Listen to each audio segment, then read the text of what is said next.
0 to 60 can define a performance car, but it's the fastest 60 to 0 that's the aim of Tarok's brakes. From road cars to race cars, circuits, special stages, or the autostrada, nothing reduces speed like Tarok's brakes. Italy gave the world the art of Da Vinci and Michelangelo. Tarok's has given drivers the art of stopping. For more information and to acquire your own masterpiece, visit tarox.co.uk.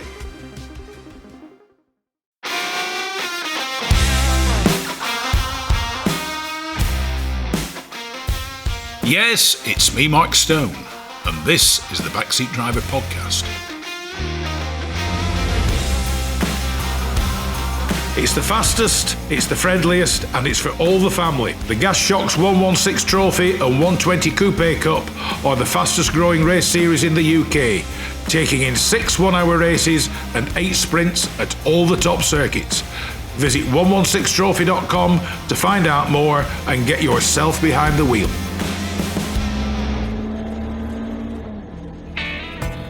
From a pot of tea to TT motorbikes. From a classic English breakfast to a full serving of classic cars.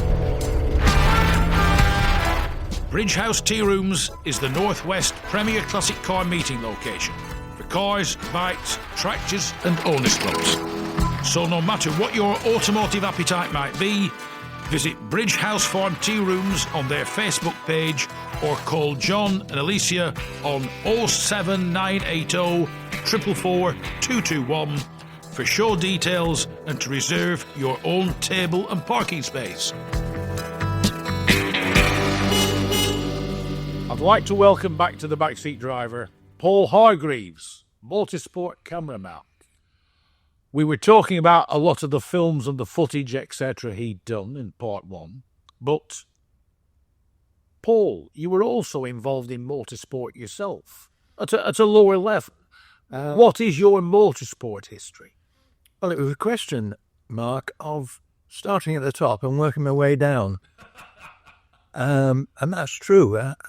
My mother very kindly gave me an MG Midget when they were first on the market for my 21st birthday in the end of 1961. And I'd wanted an MGA, but she complained that she hadn't got enough money for an MGA. So a Midget was it. And I used to drink at the Shibden Mill Inn, which is near Halifax.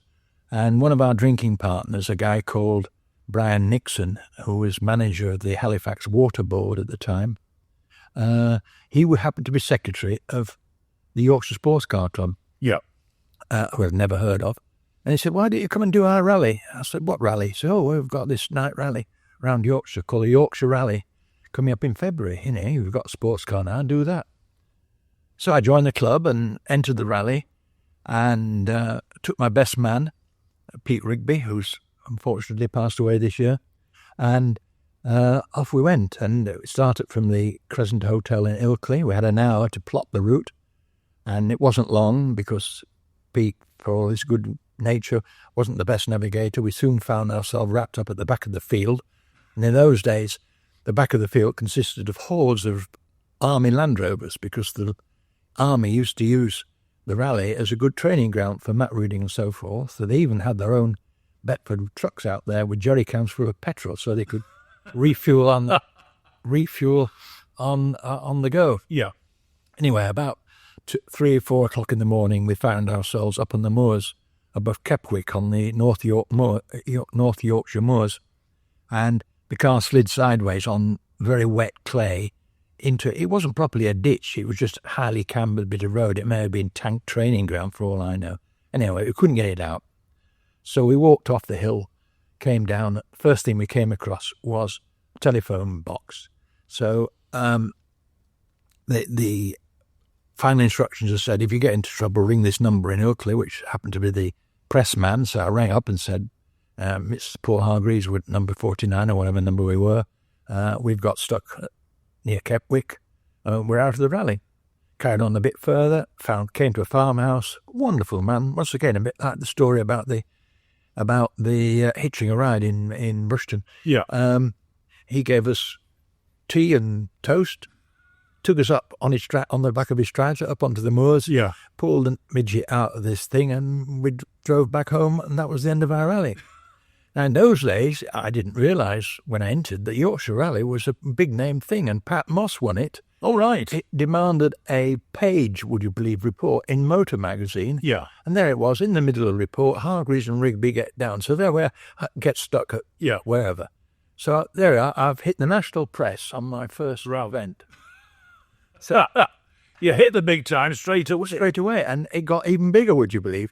The following year, I was a little bit dissatisfied. I ought to explain, I didn't have the money to do motorsport properly. Yeah.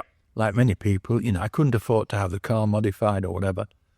Well, back then, not being funny, a rally car was take the hubcaps off, fit a set of spotlights, and you're in business. Well, yes and no, but anyway, the following year I decided to swap the midget for a Austin Healey 106. Now, many people say the six-cylinder 106 was a better car than the 3-litre, but there we go. I won't argue one way or the other. And I thought I'd enter it for a race, so I entered it for a race at Alton Park. It had a longitudinal crack in the silencer, which I filled up with something called gun gum. I'm amazed that it's still on the market is gun gum, because you put it onto a heated part of the exhaust and it goes solid. Yeah. And I always thought it was part of the asbestos. Maybe they've replaced something in it with the asbestos with something else. Anyway, on the way to Alton Park, I stopped at the lights on the Northwich bypass, right next door to Robert's Bakery, where you could see all the loaves coming down on the conveyor belt. And the gun gum let go, and it was like a machine gun fire, echoing across the grass towards Robert's Bakery. Yeah. I got scrutineered. Fortunately, I didn't want to hear the engine running, so I got through scrutineering, and I qualified last but one on the grid. The car in front of me, I seem to remember, was a Ford Zephyr with a Raymond Mays conversion, which I think they used to run on 6 or 3 A-milk carburetors. Yeah. And really powerful sort of conversion. I never saw him again, after we started. So I tooled around at the back of the field, lost second to last place to a TR3, I think it was. So I was last in the race, and at about lap 4, I was going down the back straight. And in those days, the back straight from Esso hairpin at the top down to Knickerbrook was a full straight. Yeah. There were no chicane in there. No chicanes in there. And I had 117 miles an hour on the clock. Yeah. Just before I started to brake for Knickerbrook. And this little guy in the E-Type came whizzing past. It made me feel I was Camden still. I'd done 4 laps. And Am I bothering? Exactly. I'd done 4 laps and he'd done 5. Yeah.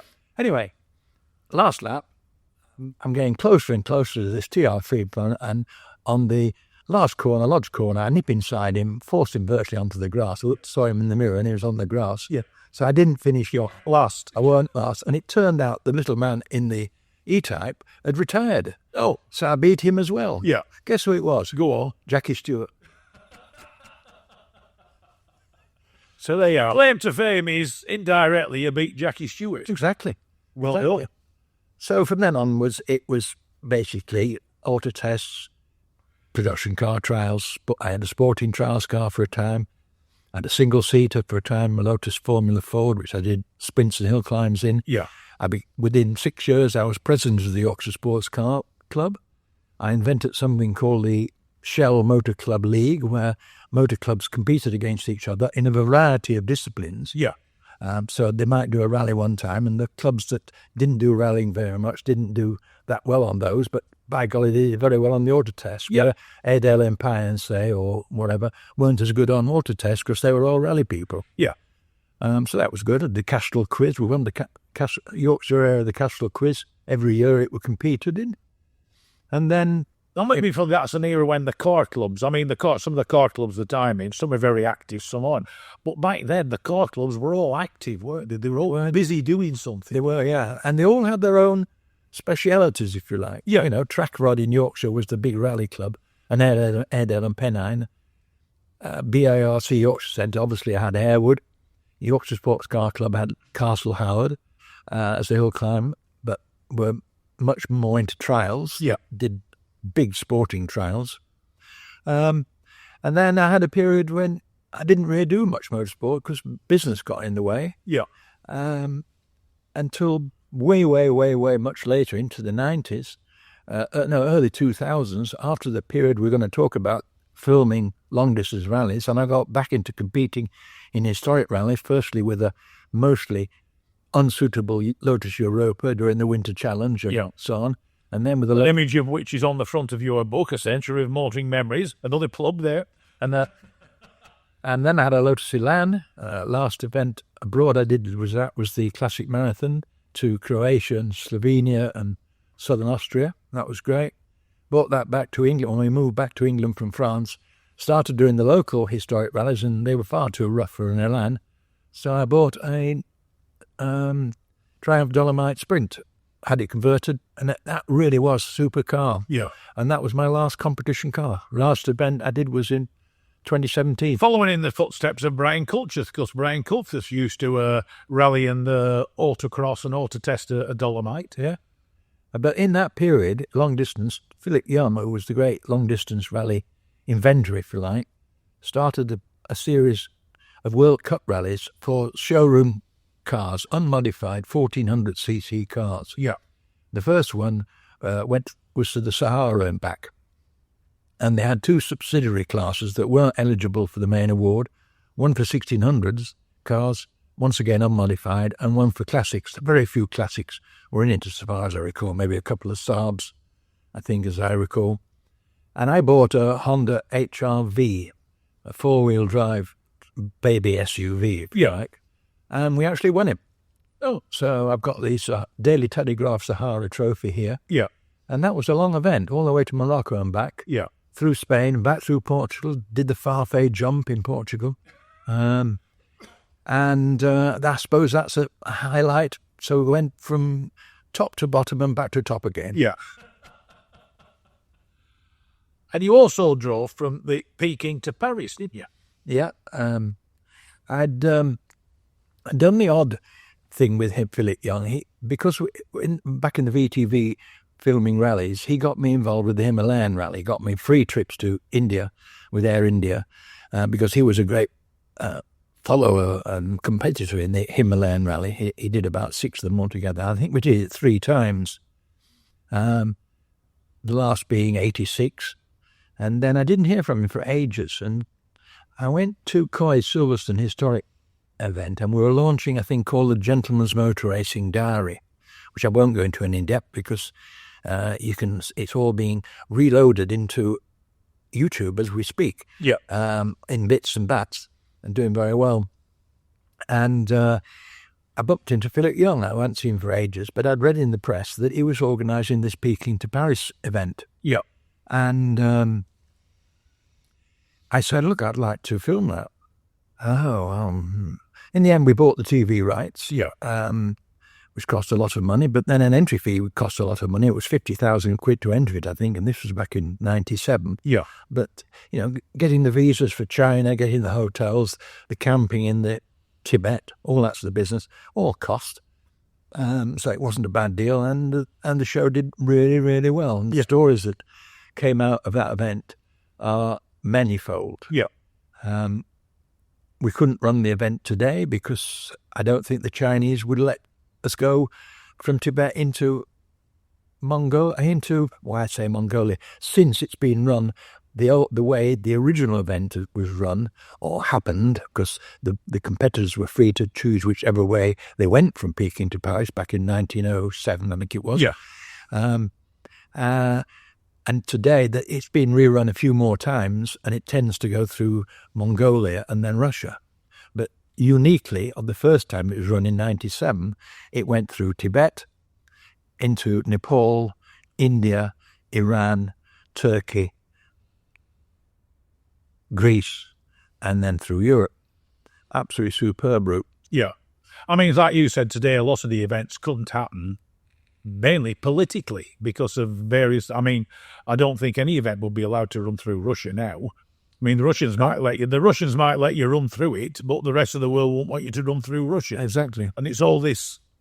Well, a lot of it, in my mind, is all engineered, but that's by the by. Yeah. I once did one from Germany to Cairo. Yeah. And that went through, from eastern Turkey, went through Syria, right through the area where this year's earthquake happened. Yeah. Through Syria and then Jordan and then Egypt. And, you couldn't run that today. No. But we went to Palmyra on that trip, which is a wonderful trading post in the middle of the desert, Roman trading post. And a lot of it was still intact in 97, but ISIS had knocked a lot down. Absolutely terrible. Now, what on earth gives them pleasure in knocking a Roman pillar down? Yeah. But there you go. I haven't seen any recent report. I hate to see what they've done to Palmyra. But Palmyra, fantastic place. And because of where it is, it's like 200 miles from anywhere in the middle of the desert. Nobody ever goes there. Yeah. So these events you were taking part in, you were taking part as a cameraman there? Yeah. Yeah. In that period, it was only after I stopped filming them that I started competing in them. Yeah. Really. When you're filming on these sorts of events, what sort of problems do you encounter? Well, I can't say. We encountered an awful lot. There are stories that come from the events. I mean, one example, on Peking, Paris, one of the highlights, which was going to sort the field out no end, was a hill climb. And it was northeastern Badlands, Baluchistan of Pakistan, south of Quetta. Yeah. And not far south of Afghanistan. And Philip had found this hill climb. It was about, I would think, 5-6 miles long. Yeah. And he promised everybody, you can go for it here because it was against the clock, against to the second, and we've got the road closed. Yeah. Well, they hadn't got the road closed. We drove up there in our Land Rover, filming as we went, and there were trucks. A lot of them were parked, I'll give them that, but a lot of them were still moving. Yeah. These huge, great decorated trucks they have in Pakistan. Yeah. And it made it doubly exciting, but probably doubly more dangerous. But fortunately, there were no catastrophes there. There was later in the day, which I'll come to in a minute. But we came to nearing the top. There was a nice hairpin bend, so I left my cameraman there, and I said, we'll come down and pick you up once the rally's gone through. In the end, he got a lift up. He was on a tailgate of a truck between two men carrying rifles over the shoulders, and even the farmers had rifles over the shoulders. Yeah. In that part of the world, and a black bed which contained a body. So he came up with a dead body. Finish. What a day. And that morning, I'd had breakfast with a couple of Germans who were competing in a drop-head cabriolet VW Beetle. Nice guys, father and son. And it was just getting dark. When it had got dark, I think, by the time we were on the outskirts of Quetta. And there was a bit of a commotion going on the left-hand side. We slowed down, and on the left was this VW. The windscreen was gone. There was a bus on the other side with a dunch in the front, and they'd gone straight into the front of a bus and died. Oh. So that was in the end, very sad day. So even on an event which is basically, a jolly good a long run out for people with no serious danger. Yeah. 2 people lost their lives. Yeah. Which was very sad. So, I mean, were you ever involved in anything like the Paris-Dakar or anything like that? I mean, that was a serious multi-sport event. No, I wasn't. The only time I got involved, I didn't get involved with it. I just happened to be filling up with petrol I was on a holiday in southern Spain. I was filling up with petrol, and in came this, I think it was a Nissan, and the Paris-Dakar competitors were en route, and Colin McRae came in and filled up with petrol. So that's as near as I've got to Paris-Dakar. So what are some of the other great long-distance things you've done? Around the World in 80 Days was a good one. Yeah. But that was 80 days, really. They did last 80 days. I didn't want to be away from home for 80 days. So I did bits of it. I went to Tower Beach to film the start and came home, did a piece for TV, and then joined the rally in Istanbul and drove through all the stans, Turkmenistan, Uzbekistan, Kazakhstan, Kyrgyzstan, you name it. And you guess everywhere it'll stand, don't it? Yeah. Till we got to the Chinese border. Yeah. And I had been to China on 2 occasions. I thought, well, I won't do China again. I'll fly home from Kyrgyzstan, which I did. And then I was going to do the first part of the American leg. Yeah. Flew to Anchorage, and we had a lad in the crew who was girlfriend suddenly got pregnant and he had to come home. So it turned out I had to do the whole of the American leg, which was a month, driving from Anchorage to New York. Yeah. Which was some drive. You can. What were you in out of it? We had, I think it was a Chevy Blazer, a sort of cheap SUV. Yeah. Nothing like a goods or Range Rover. And I was at Newark Airport taking it back to the hire company. And there was a lady in front of me checking in and taking some time. So I was idly reading the contract. Yeah. And it said this vehicle was not to be driven on unpaved roads. And as it happens, there was no way of getting out of Alaska into Canada without driving on gravel. That's what I didn't mention that to the lady at the checkout when I checked out. And it always struck me as being, I think we had 6 of them altogether with the rally organisers. Now, what is Hertz, or whoever it happened to be, Avis or Hertz, going to do with 6 Alaskan registered vehicles in New York? How did they get them there? Most of their customers wouldn't have been anywhere near their skill. And also, when they looked at them, they might realise what they'd been doing. Yeah. So, from Newark Airport and driving down from Alaska to New York, what came next? Well, there was a section in Morocco, I think. They flew the cars in an enormous Russian transport aircraft, wonderful aircraft. I can't remember what they're called now. But and they were a bit in Morocco and then drive through France and back to Tower Bridge for the finish. Yeah. So what are the other big events you've covered? The Trail to the Nile was fascinating. I mentioned earlier on we drove through Syria and Jordan on that, Eastern Turkey, Palmyra I mentioned.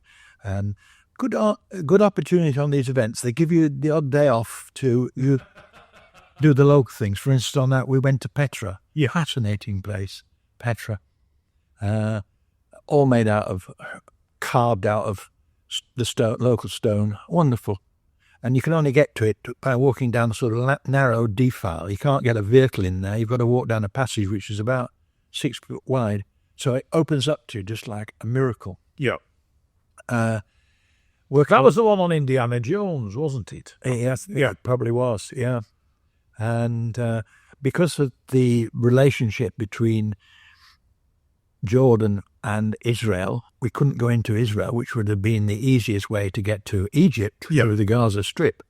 We had to boat it out of southern Jordan and onto the Sinai Peninsula on an overnight ferry. Yeah. From there we went to Mount Ararat. We passed that on Peking, Paris in Turkey. Mount Sinai, got a halt there. I do remember getting extremely drunk, and I hope your listeners won't mind me telling you this story, but I had a great friend, a Belgian guy, and we'd sit drinking our whiskies whenever we had the opportunity. And on the night after the event finished, in view of the pyramids, it was the same hotel that Churchill stayed at. Yeah. And it was open to commemorate the opening of the Suez Canal. And there you could see the pyramids from the bedroom window. Fantastic place. Anyway, with the last out the bar, I went to bed. Fortunately, I went to sleep in my underpants, otherwise it'd been even more embarrassing. Yeah. But at some point in the middle of the night, I woke up to find myself right by the edge of the swimming pool. Yeah. And a guard saying, it's better time you went back to bed. And I slept walk down some stairs, across some gardens, and nearly fell in the pool. So that was the way that event finished for me. Now, along the lines, you will have met some of the big names in racing and rallying, won't you? Yes, I have. Yeah. I mean, just name a few and your opinions of them. Well, we're talking about Paddy Hopkirk here longer. He was great fun. I did an obituary on my Classic Cars in Action channel on YouTube. Yeah. In which he turned up, I think it was a Rally of the Tests one year, and he'd got this brand new Mini from BMW, and it had a registration number very similar to his Monte Carlo winning car. Yeah. 390 EJB. Don't remember exactly what it was offhand. And I said, "How do you like your new Mini compared with, a real Mini Cooper?" Yeah. Oh, he says, "It's wonderful." He says, "You can hear yourself think." But yes, the Hannu Miklas, the Ari Vatners of the world. One of my best stories, what I like to tell, because it shows the man he is Dave Richards, who has gone up and up and up in the world of motorsport. He started as a co-driver, as pro drive and production and everything else. And he won the World Championship with Ari Vatanen in 1981, I think it was, in an Escort. And the Escort was pretty much out of date by the time they won it, but they did. Yeah. And I remember years and years later, I was at Le Mans working for Aston Martin, would you believe? And I was ferrying their passengers because I knew the circuit so well from years and years working there. I was driving a little minibus round with Aston Martin's guests to take them to corners like Indianapolis or Arnage or whatever, places of interest to watch from. So you were leaving them there to watch the race? No, I was taking them there, watching the race with them and bringing them back. Oh, right. So, Le Mans, is a huge place. It's 6 or 7 miles from top to bottom. So you can't walk to one corner to another. You've got to drive there. Yeah. And well, the other thing is as well, there's certain places you can't walk and it is patrolled by the police to stop you walking there. Yeah. Anyway, after each trip, we repair back to the Aston Martin hospitality box above the pit straight, where all the other guests were there, drinking and having a nice time. And Dave Richards was then chairman of Aston Martin, and he recognised me after all those years. Yeah. Now that I found extraordinary. Yeah. Said, "Hello, Paul, how are you?" All that, which was really nice. Yeah. And who else had you come across in your travels? Oh, God. I know you mentioned Innes Ireland, who's, of course, his daughter, Christiane's a friend of mine and a friend of the show. Yeah, one of the early... I mentioned the Gentleman's Motor Racing Diary. A precursor to that was a guy called John Tate, who was a Tate of the Tate and Lyle family. And he wasn't a working director. I think he was a non-executive director of Tate and Lyle. Yeah. So he had the time and money to go around the world with his 16mm Bolex camera. Oh, yeah. And he was very close. He was in the Aston Martin Owners Club, and he had an Aston Martin, obviously, and he was very close to motor racing and would go each year to Le Mans and other Aston Martin places, events, and then show his films at Aston Martin evenings, I suppose. Yeah. Was the real purpose of them. But he had his own edit suite and editing desk at his home. And years later, in the early 80s, he wondered if I could do anything with his film. I said yes, and jump at the chance to market it in some way or other, because we were the people of marketing motorsport videos at the time. Anything that wasn't appearing on broadcast TV was marketable on video. And the first thing we did was make a film about Mike Hawthorne, called Champion Year, based around his book Champion Year. Mike Hawthorne being, of course, the first British world champion in 1958. And to make that, I did various interviews with Stirling Moss and with Innes Ireland. We did them at the Donington Museum. And also one of the people also interviewed for that was Rob Walker. Walker Whiskey distillery firm. Once again, another non-executive director, but his money came from the whiskey. And he was the entrant, of course, of Stirling Moss. Yeah. He was the first private entrant to win a Grand Prix. Not only that, he was present when Mike Hawthorne was killed very early in 1959, just after he became world champion. Yeah. And he tells that story on camera, sat in his Gullwing Mercedes 300 SL, which was the very car he was racing Mike Hawthorne with on the A3 Guildford bypass when Mike Hawthorne disappeared into the trees and killed himself. Yeah. So there've been many people over the years. I'm not. I can mention the rally drivers in particular. We've mentioned them earlier on, haven't we? Michelle Mouton, a lovely The person. Black Volcano apparently was her nickname. I've never heard that before. Yeah, the Black Volcano. Yeah. Well, I was there when she won the Acropolis Rally, and they have this fantastic stadium. It's not original, but it's built the way the ancient Greeks would have built it, in a U shape. Total granite, all steps up, and they had the finish in there, which I thought was a wonderful location. How did you find her? Did you interview her or have anything to do with her? Well, she was there at the finish because she had won it. Yeah. But how did I find her? Oh, personally, I thought you meant how did you find her? Very good indeed. Her English, I think, has improved. When she got involved with Race of Champions, she had to obviously communicate with lots more people. But back then, her English was not as good, but was good enough for interviews. And Fabrizia Pons, her navigator, was equally good value for television. Yeah. I mean, technically, she was the nearest thing we ever got to a woman world champion in WRC. It was just circumstances and the death of her father that prevented her from actually claiming that crown. Right. Is that so? I don't know that story. Yeah. Halfway through one rally, she was told, your father's just died. She carried on. Right. But not surprisingly, it affected her and affected her driving. Right.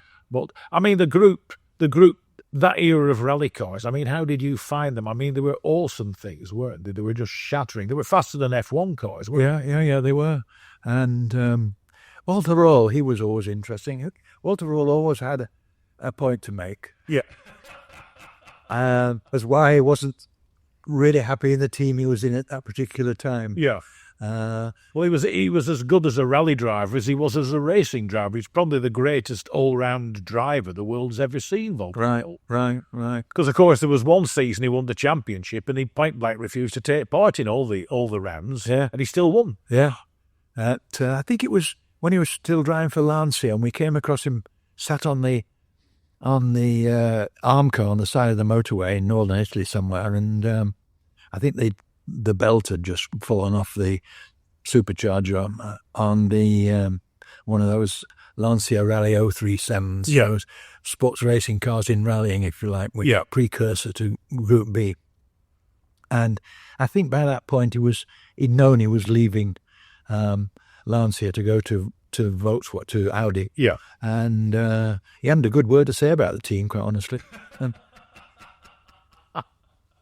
I mean, when you see him interviewed, he's always very slightly dry and very factual, his role. And somebody asked him about one particular rally, I think it was in Finland or something like that, and it's renowned for being full of jumps and the car. And he said, if I wanted to fly for a living, I would have become a pilot. And he was very dry, and he still is very dry and factual, but still a staggeringly fast driver even now. You know why there are all those jumps in Finland? No. Well, the ground is very hard. Yeah. And therefore digging it out to make the roads level is almost impossible. Right. The reason the ground is very hard is during the Ice Age, the ice pushed the soil all the way south into Poland. Yeah. And the Poles had never got around to giving it back.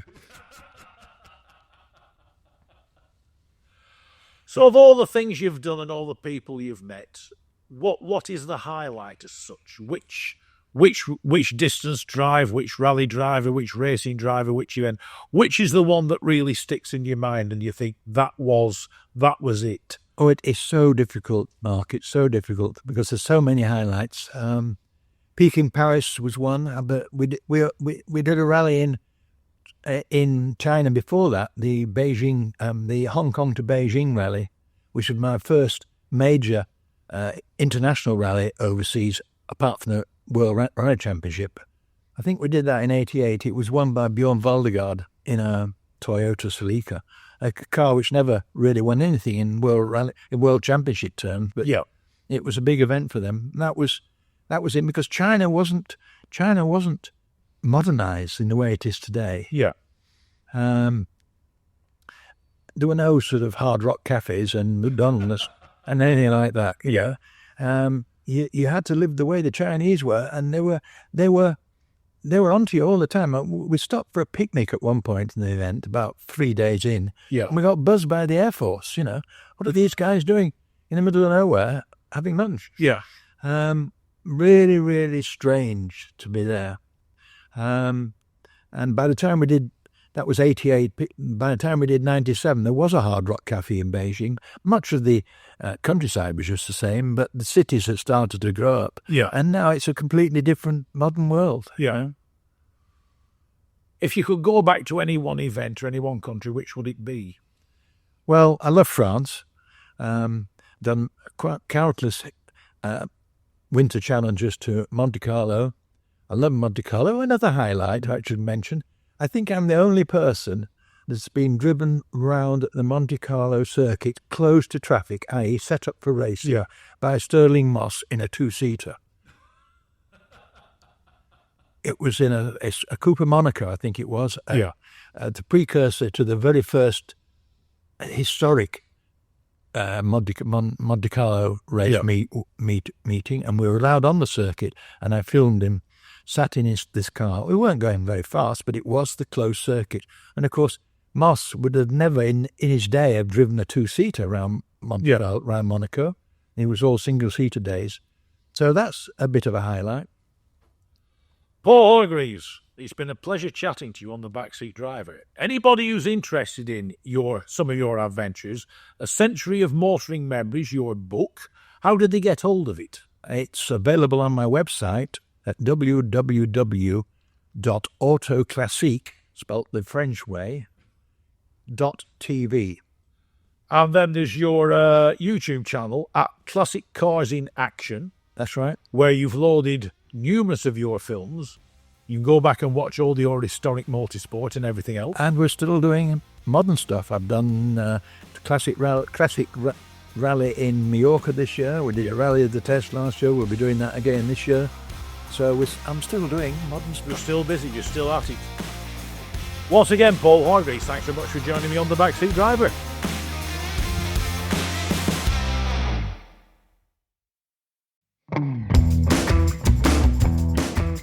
Rarely beaten on price, never beaten on service. Whether it's cars, bikes or commercials, Hodder Tyres are the best in the business. And when it comes to tyre expertise and advice to supplying the correct tyres for your vehicle's specific requirements, nobody comes close to David Lakin and the Hodder Tyres team. So give them a call on 01200 613 192 or visit the website at hoddertyres.co.uk.